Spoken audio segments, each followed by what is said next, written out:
I was taken away from my mom, myself, and 5 other siblings. I can remember it like it was yesterday. It was a social worker that came into our house, and there were police. They came in and they took us and put us in the back of a police car, myself and my other siblings. We were put in to one foster home, and in this foster home, there were other foster children there. They split up my sister and one of my brothers, well, actually 2 of my brothers, and they placed me with one of my older sisters. And in this foster home, the foster mom, she didn't really speak English. They spoke a lot of Spanish. And she shaved off me and my sister's hair. You know, we always had long hair. She shaved our heads like boys. I remember one time, it was 5, I didn't have problems using the bathroom or anything, but she would put a pamper or a diaper on me, and I would have to lay on a workout bench, a bench where, you know, guys, they work out on in the gym. And I had to stand in the corner and I would have to eat. Sometimes the meat was pulled off the bones, and it was just bones that she gave me. Eventually, they took notice that we weren't being treated well in this foster home, and they placed us in a different foster home, which was in Brooklyn, New York. And in this foster home, our foster mom, she was much older, so we called her Grandma. She had other grandchildren, so we called her Grandma. She treated us wonderful, wonderful. She grew our hair back. We were in school. She fed us, you know, no problems. But being so young and not understanding why I was taken away from my family, I became very violent. I began to fight at such a young age. At 6 years old, I was already seeing a psychiatrist. I don't remember everything, but I was told that during school, I would take a chair and hit other children in the head. And so I was told that I had to see a psychiatrist, that I had a lot of issues. But I can remember just being angry. I became very angry. I was violent. I wanted to go home, wanted to be with my family. I'm just a child. I don't understand why I was taken away. And I started to see this psychiatrist. And I did not know my father. I don't have memories of my mother being around at such a young age. And this psychiatrist would ask me questions about my father. I did not know my father. And the psychiatrist would ask me if my father would hit me with chains and ask me things that just wasn't true and say that I've said these things.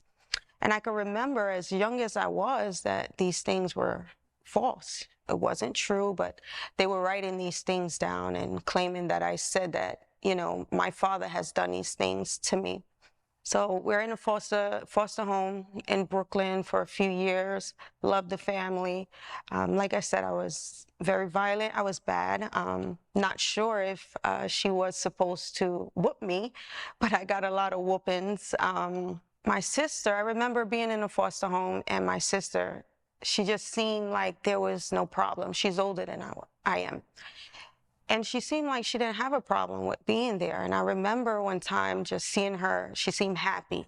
And I threw dirt in her eyes because I couldn't understand why she seemed so happy with a family that, you know, does not belong to us. We don't belong to them. And I just wasn't doing well in school. You know, I was always getting in trouble, fighting, having problems. A few years passed, you know, being in the foster system. It was every once in a while we get to meet up with our other siblings who were also in foster care. Most of the time, my grandmother was at the visits. My aunt came sometime, but I can only remember my mother one time, maybe once or twice coming. And I will always wonder, you know, where's my mom? Where's my mom? But my grandmother always came. Few years passed, my mother was able to get custody of us because my grandmother was present in the home. And we go home, my she's not there to take care of us. It was my grandmother who always raised us and took care of us. So at this time, I'm growing up, 10 years old, 11 years old. I finally find out the reason why I was taken away. why I was taken away, why my siblings, my sisters, my brothers were taken away. And it was due to my mom's drug addiction. And when I found out that my mom was on drugs, I didn't understand too much, but I realized, she's my mom. She chose a different life over her children, drugs. And we went home to be with our mom, who was barely there. My grandmother continued to raise us, had us in school. We lost the apartment, and we were forced to go stay with my aunt in the South Bronx. This was an overcrowded apartment. It was a 3-bedroom. My aunt has her children, her 6 children, and it's 9 of us. My mother has 9 kids, and she's never raised any of us. And so we're here in this overcrowded apartment, sharing a bed. In my family, there wasn't a lot of people who were working. Mom was on public assistance, on public assistance. My grandmother was a teacher in a school. She tried her best to take care of us, but, she's up in age. And here she is trying to raise 9 kids with the help of my aunt. And it's during this time that I began to turn to the streets. Because I'm looking for love. I don't have that love at home. In my family, even though my grandmother was raising us, I've never experienced love. I've never heard, "I love you." I've never heard anything positive. I was pretty bad, growing up, so I always heard negative things. And so I turned to the streets, and sometimes that happens when you're looking for love. You turn to all the wrong things. And so I turned to the streets. I'm living in a, poor neighborhood, in a neighborhood where everybody else, their parents are either on drugs, an alcoholic, and their children have the same issues that I have. Either they were in foster care, or they're just running the streets themselves because their parents, they have no guidance. Like I did not have any guidance. And so I turned to the streets, and I'm doing my own thing. I was coming in and out the house when I wanted to at a young age. I started smoking weed at 12 years old. Going to school, cutting school. I was fighting everybody. I was always getting into fights. But I also did well in school. I played a lot of sports. I was active in school, on a cheerleading team, volleyball team. I was on a basketball team, and no support. I always realized I had 2 friends growing up, and I noticed that their mom and their stepfather, they both had stepfathers, was active in their life and supported them. And when I did do well in school, there was no one there. There was no one there to support me. There was no one to say, "Great job, Shayna." There was no one there to say, "I love you." No one there to come to my games, no one there to cheer me on when I had competitions. I did not get a chance to experience that growing up. And so it continued to make me angry and make me resent my mother. So whenever my mother came around, even though I loved her, I would stay up sometimes hours to the next day hoping that my mother would come. Sometimes we didn't see her for days. Sometimes we didn't see her for weeks. Sometimes we didn't hear from her until she called from jail. She was always in and out of jail. She was gone. And in my neighborhood, there's a lot of drug dealers, and there were a lot of drug addicts, people who were addicted to drugs who were friends of my mom. And sometimes when I didn't see her, she was gone for maybe a week, few days, I would go to these people. I would ask drug dealers, "Have you seen my mom?" I would ask her friends who also does drugs with her, "Have you seen my mom?" Just always looking for her. And I became so angry because now I'm growing up and I'm understanding more of, what a mother should be, and I don't have that mother. I'm seeing my friends, have a family life, have love, and I want it. I was jealous of them. I was so jealous of them. Plenty of times, sometimes I would stay overnight at their house. I would get a good meal to eat. And my family, don't get me wrong, my family cooked, but they didn't always have, enough in a sense of where we always had a home cooked meal. They were struggling as well. again, 9 of us mixed with 6 other, my cousins, and my aunt is taking care of her children, trying to raise us. My grandmother's trying to work, and provide for us. And my mother she gets public assistance, but she didn't spend it on us. I remember there was times when I did see her, and in order for me during those days, just to get $5 or $10, I would have to follow her to the check cashing place just to get that from her, because she will disappear with the money. Or when my birthday was coming up, I would have to go around asking for money. There were times just coming out of school and my friends, they would be in a Chinese store. I don't even have $1. I don't have no money to buy French fries. Or something that, I love to buy after school. And I didn't have money, and they would have to share with me, so it caused me to turn to the streets even more. Like I said, I started smoking weed at 12. I started to hate myself. I would look in the mirror and I would hate myself, because I was always told that I'm going to either be like my mother, I was going to either die early or be in jail or be on drugs. So every time I heard those negative things concerning my mother and people making a connection with me concerning that, it made me hate myself. And so whenever I looked in the mirror, I would just think of those things, think of my mom. And so I began to pierce my face, get piercings, trying to change my appearance. I started to get tattoos at 14 years old. I was just trying to find a way to fit in, trying to find a way to feel loved. And so I turned to gangs where I had to do things that, I didn't want to do, in the sense of fighting. I had to hurt a lot of people. I had to do a lot of things. At 13 years old, I tried to commit suicide.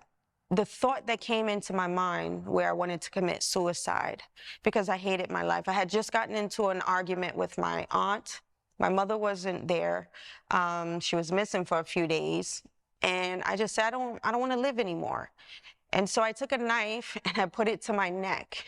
And just poking my neck was so painful. And I said, okay, I can't do it this way.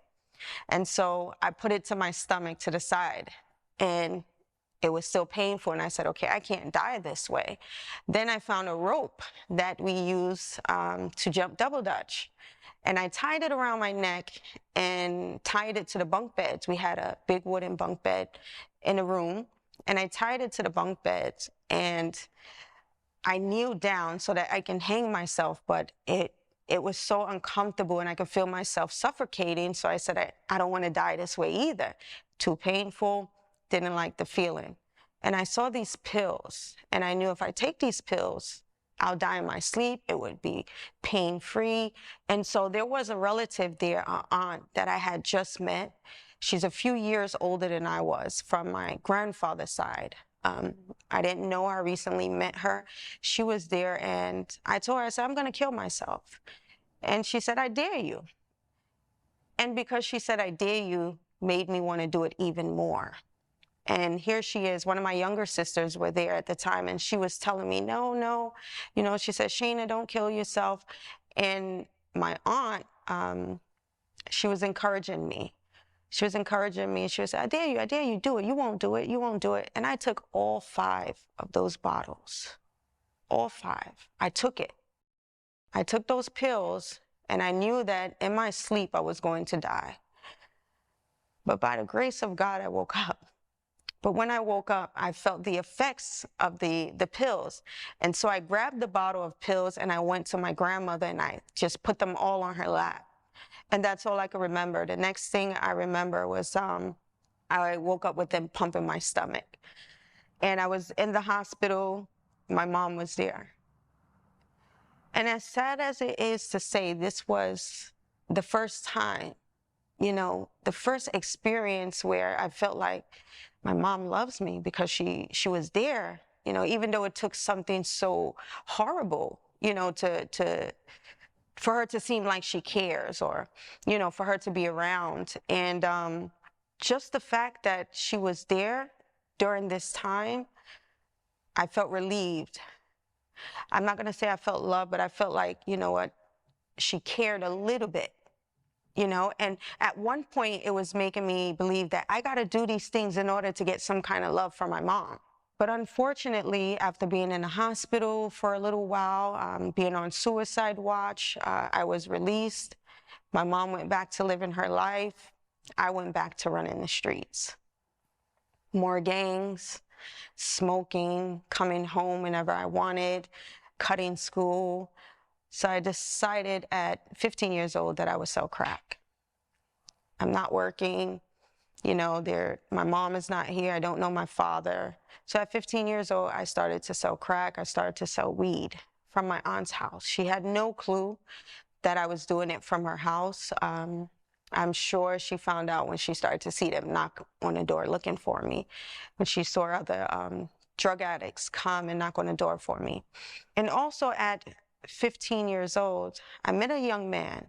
I was going to a high school on Fordham Road with some friends, actually to fight. And there was a car passing by. And from this car window, a young man yelled out, "Hey, hey." And I thought he was talking to my friends. He got out and he was talking to me. I was only 15 years old. And I knew he was older. I knew he was older, but I lied about my age. And I met this young man, and I started to fall in love. It's the first time I could say that I've experienced love. Someone who loved me, someone who told me positive things. I've never had anyone tell me I was beautiful, I was talented. You know, I've never had anyone say that they love me. And here is this young man that I met who was telling me the things that I wanted to hear, and I wasn't even having sex with him yet. He took me everywhere. He bought me things. He bought me clothes. He bought me shoes. You know, he was doing things that I wanted from my own family that I was not getting, I was not receiving. But something about him changed me, where I calmed down in fighting. And he was older than me. He was actually 6 years older than me. And he did not know my correct age because I lied about my age to him. And so I knew that my 16th birthday was coming up, and he was a rapper. So when I met him, I recognized him immediately from his videos on TV. He was a famous rapper. He was in a group. I don't want to mention the group's name, but yeah, he was a famous rapper. They had videos on BET, all over TV.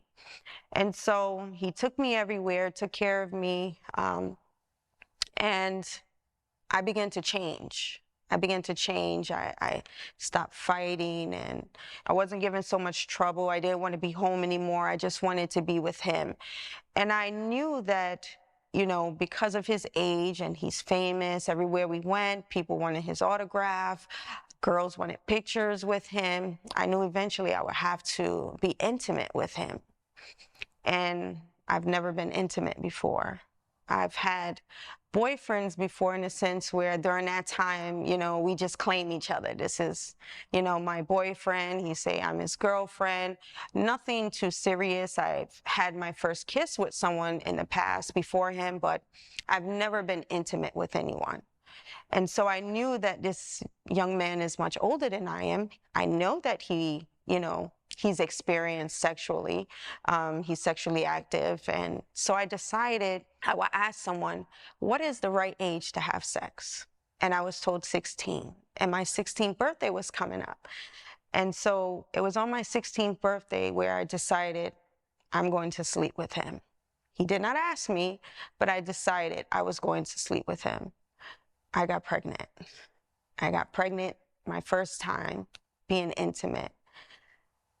I did not know I was pregnant until 3 months later. Now, you know, even though I was running the streets and messed up, I didn't watch porn. I wasn't into any kind of sexual, you know, things or anything like that. We didn't have TV. The times were different than, you know, it is today. We had one TV that we watched. We didn't have cable. So, you know, I wasn't into, they didn't teach us about sex in school during that time or anything like that. So I wasn't aware of condoms. I wasn't aware of how to protect myself. I wasn't aware of how you get pregnant or anything like that. I had no mother around to tell me these things. No one has taught me these things. 16, I'm pregnant, and I'm in love. I want to spend the rest of my life with this young man. So I find out, I go to the hospital, to the emergency one day for stomach pains, and I find out that I'm pregnant. And I'm like, how am I going to tell? I asked the doctor, I said, how did I get pregnant? And the doctor looked at me, he said, you're having sex and you don't know how you got pregnant? I know it sounds crazy, but this is exactly what happened. And this was the first time where I had someone explaining to me, sex and what I've done and how it happened. So I had to tell my boyfriend that I was pregnant. And so I told him, but I told my grandmother first. And my grandmother said, well, you can get an abortion. You're still in high school. You're not ready for a baby. And I didn't know what abortion was at first. And she explained to me, and I was all for it. I can't have a kid. My life is screwed up. I don't know what it's like to be a mother because I've never had one. How am I going to raise a kid in the environment that I'm in? To go through the same exact things that I've gone through. And so I was all for getting an abortion. And when I told my boyfriend that I was going to get an abortion, it's when he told me it was a sin. And when I found out he was a backslider and that he did know Jesus Christ at one point. And so... And Shayna, for anybody who doesn't know, just the term even backslider, if you could just explain what exactly that is. So a backslider is someone who was with the Lord, someone who was saved, born again, but they turned away from God and decided to get entangled back into the world. Just to be plain, they decided to live for the devil again. They turned away from Jesus Christ. And so he's in the world and he's in sin. This is when he started to tell me that we're sinning, we're in sin. And I didn't fully understand. I'm 16 years old, but what I did understand was that he said abortion was murder. He said it was a sin and that God would judge me for it. And I said, I don't want to be judged. And he told me about hell. And I said, I don't want to go to hell, so I'm going to keep my baby. And I told my grandmother I was going to keep my baby. She wasn't too happy about it. At this time, my mom is serving years in jail. She's in jail serving some time. She's always been in and out of jail for her drug addiction, for prostitution. That comes along with that kind of lifestyle. She just always was in trouble. So she wasn't around during this time, for me to let her know that I'm pregnant, for me to let her know I have a boyfriend, So I'm 16, I'm pregnant, I'm keeping my baby. My family's not too happy about it. I'm not sure how to raise a child. I don't know how it's going to work out. I'm not working. I'm still in high school. I'm living with my aunt still in an overcrowded apartment. I'm not making any kind of money. So how am I going to take care of this child? And my boyfriend said, we're going to live together and take care of this child. So that's what I expected. One day, he asked me, he said, can you come with me to church to pay my tithes? And so I said, yes. I didn't think I would be going upstairs in a church with him to pay his tithes, but he invited me. And as soon as I walked into the door, the pastor was saying, she said, if you are having sex with someone that is not your husband or your wife, she said it was fornication. She said it's a sin. You can go to hell for it. And at 16 years old, I'm 5 months pregnant now. I heard this, and it's bothering my mind. And I'm sitting there listening to this pastor preach. I don't know anything about God, but what she said is bothering my spirit.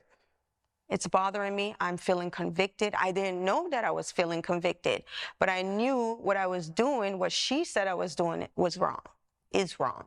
And so I asked my boyfriend, I said, the pastor said that it's a sin having sex with someone who's not your spouse, you're not married to, it's a sin. And that's when he confessed to me, and he started to tell me, yes, it's a sin. And he started to tell me more about God, that, one day we're going to die and God is going to judge us. We're going to have to stand before God and give an account for our soul. And it put fear in me. It put fear in me. I'm pregnant and I'm having a baby by someone I'm not married to. And in my family, I don't know anyone that's married. I've seen guys come and go. So there was nothing positive that I can really say that I've witnessed in my family, other than my grandmother working hard. And growing up, my uncles, they weren't like our uncles. They didn't talk to my mom, so they never really had a relationship with us, so I didn't really see anything positive in my family. And I had to tell my boyfriend my correct age. He did not know my correct age. I'm pregnant. I'm going to have a baby by him. I had to tell him my correct age. I would say he was pretty devastated, shocked when he found out how old I was. He was 6 years older than I was. And he can go to jail for me. And going to these doctor's appointments, he would come, and the doctor, I would have to see a social worker. When they found out my boyfriend's age at the time, they didn't like it. They didn't like that he was older. They wanted to know if I was, raped, or if I'm being forced to have this baby. And I was trying to explain to them, no, I'm in love. My family knows that I'm pregnant. They're okay with me having a baby. Well, even though they weren't too okay, they had no choice. I did what I wanted to do. And so we're in love, and I'm feeling convicted about having sex with a man that I'm not married to, and him telling me about God. So I stopped having sex with him. I got pregnant at 16 on my 16th birthday, and I gave birth during 16 before I turned 17. So me being 16, I went through so much just within that 1 year. I give birth to my son, my boyfriend. He loves him, his only child. I love him. Even though I did not know what it was like to be loved by, my mother, or to be loved by my father, I knew that I loved this baby that I've just given birth to. And I knew that I did not want to treat this baby the way I was treated by my mother. And it's not that my mother harmed us. My mother never harmed us. She just wasn't a mother. She wasn't there. A month later, after giving birth to my son, it was around midnight. I was leaving my aunt's house to go meet my boyfriend. And as I was leaving and pushing the stroller across the street, I heard a big crash. And I see people running.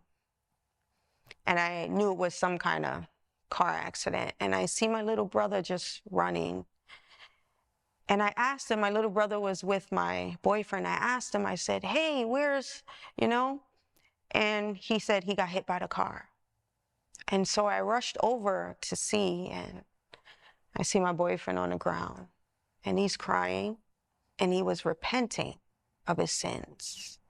You can see that the accident was pretty bad. His leg was wide open. It was a minivan that jumped the curb. They were drag racing, and the people were high, and it crashed him into the front of the store. He pushed my little brother, who was 10 at the time, 10 years old, out of the way, and a car hit him and crashed him into the storefront, the front of the store. You can see that it was pretty bad. He was crying. He was repenting. I actually knew the people who hit him. The paramedics came. They put him into the ambulance and rushed him to Lincoln Hospital in the Bronx, where he was pronounced dead. They came out and they told me and my grandmother, they said he didn't make it. And I just thought about him repenting and asking God to forgive him of his sins. And that kept playing over and over in my mind. And so when they told me that he passed away, and they asked me, they said, do you want to see the body? And I said, yes. I had my baby with me. And all I can think about was that he said he did not want to raise his son the way he was raised. He said he's going to raise him in God. He said he wants him to be saved. Before this accident happened, he was talking about how he wants to give his life back to Jesus Christ. He said he wanted to turn back to Jesus. He wanted to leave the rap, the rap industry. He went and got his security license so that he can work a regular job, just 2 days before he died. And so when I went in to see him, and I could still see the tears just coming down his face, even though he's been pronounced dead, he's gone. And I have my baby, just a month old, and I'm like, what am I going to do? I'm back at square one. This time I have a baby with no father. And I was a child with no father, no mother around. And I'm just thinking, the love that I've experienced is now taken away from me. It's gone. It came and it's gone. And so just a few hours later, because he was famous, it made the news, it circulated. A lot of people came to the area where he passed away. And the church that he took me to, when I went and visited this church, they had me fill out a visitor's card with your information, your phone number, your address. And when they heard about it on the news, they came and they found where I lived. And I wasn't there the first time they came. My aunt told me that they came, and she said they would come back the next day. Next day they came back. They witnessed to me. They witnessed to me right there in my living room. And they asked me, they said, if you were to die today, where would you spend your long eternity? They said, if you died the same way he wasn't promised tomorrow, and you guys were preparing to meet up with each other and never made it, never was able to meet back up with each other. They asked me, they said, if I died today, where would I spend my long eternity? And they offered me salvation right there in the living room. And I gave my life to Jesus Christ. I didn't understand it all, but I gave my life to Jesus Christ. And I got baptized. And I began to serve the Lord. I began to put my faith in the Lord and trust in God. And my mother's still not around. She's still in jail. And I don't think my family understood what just happened to me. And so just a few days later, the funeral, and at the funeral, I find out that my son's father was married. I meet his wife at the funeral. You know, I'm 16 years old. All of this just happened. Got pregnant. You know, I'm in love. I'm living with him. We're living together. I have a baby. He's taken away from me. And I meet his wife. He's married. And so things just began to fall apart. And now I'm trying to serve God with my baby. And I began to go to service, go to church twice a week. I began to go to service to finish school. I was encouraged to finish school, to go back. I was in high school, go back, finish school. I was encouraged to, go ahead and get a job and take care of my baby. I didn't want my child to go into foster care. I didn't want my child to have the same struggles that I had to face, that I had to deal with. I wanted to be able to provide and take care of my child. And I knew that I'm the only one that can do this. But now that I've given my life to Jesus, now that I'm baptized, I'm born again, and I'm trying to serve God, the devil crept in where he used my family to come against me. I'm 17 now, and I'm home, and I get into a fight with my uncle, who was also a drug addict as well. And we get into a fight. I call the police, press charges on him. My family was not happy. My grandmother kicked me out. She told the police I could not stay here. My baby at this time is about maybe 4 months. I have nowhere to go. I have nowhere to go. And the police are saying, your grandmother said you can't stay here. You're going to have to go into a group home. No, I can't go into a group home. I stayed in a precinct till midnight. From around maybe like 6 or 7 till midnight, I sat in a precinct with my baby. I had nowhere to go. And one of my friends from junior high school, I decided to call her and let her know, her mom, they came. I was able to stay with them for a few weeks. I got some clothes from my grandmother. I was angry at them. I didn't want anything to do with my family anymore. They put me out. I'm 17 years old. My mother's not around. I have nowhere to go. They knew I had nowhere to go. I couldn't stay with my friend for long. And so I called up my church and I told my church what was happening. And they found someone for me to stay with in church. I stayed with a few people. I'm bouncing here and there. All I knew is that I did not want to backslide. I did not want to go back into the world. I didn't want to go back to the streets and to try and provide for my child and give my child that wicked lifestyle, that upbringing that I had, to be messed up just like me. And I told God that. I said, God, I don't want my child to be like me. I don't want my son to be like me. I'm trying to trust you, but I'm struggling. I kept hearing the sermons and the preaching, and I kept hearing the encouragement of everyone telling me that it's going to get better. God is going to change it. Just trust him. And so I continued to be faithful to the Lord and trust him. I never went back to the streets. I never tried to find a man to take care of me. I didn't have to turn back to marijuana.